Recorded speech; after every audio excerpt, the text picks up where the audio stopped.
When you're pumped because it's the weekend. Pumped? He drove the green? You get it? It was a cold and windy day in San Antonio for round 3 of the Valero Texas Open. But as Nick Taylor proved with his eagle you just saw, sometimes the wind can play in your favor. For the first time all week, players were able to drive the par 4 17th, but prior to Saturday, no eagles had been recorded on that hole. But Saturday was a new day.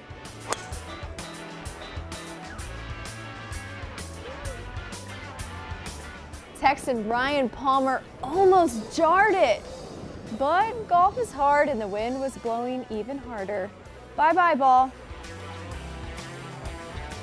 John Huff proved there's more than one way to eagle the 17th. Huff joins Brandon Grace just 1 stroke back while Ryan Palmer is 2 strokes off the lead. Kevin Chappell showed us there's also more than one way to take over the lead, as you can see by his colorful scorecard. But maybe it was the power of the experienced and the wise rubbing off on Chappell, who played with 51-year-old Texas-born Bob Estes. Chappell and the 3rd player in their group, Robbie Shelton, combined for an age of 51. Either way, the 4-time runner-up last year kept himself in contention with this 19-footer for birdie on 5. 36-hole co-leader Bud Cauley shot 2 over Saturday and hit 2 shots in 1 on 12. Oh boy, you feel so silly when you do that. Speaking of a 2-for-1, let's switch over to the PGA Tour champions who are playing at Top of the Rock for the Bass Pro Legends of Golf at Big Cedar Lodge, where they had 4 aces in one day. 4!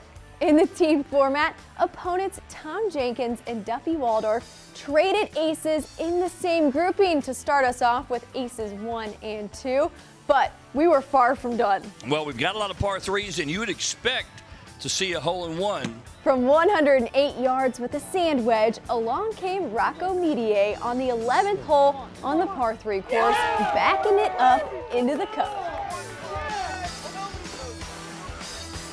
Russ Cochran wanted to join the club and knocked in the 4th ace from 154 yards on the 7th. One hopped it right in. An ace for Cochran. You certainly don't see that every day. Unreal.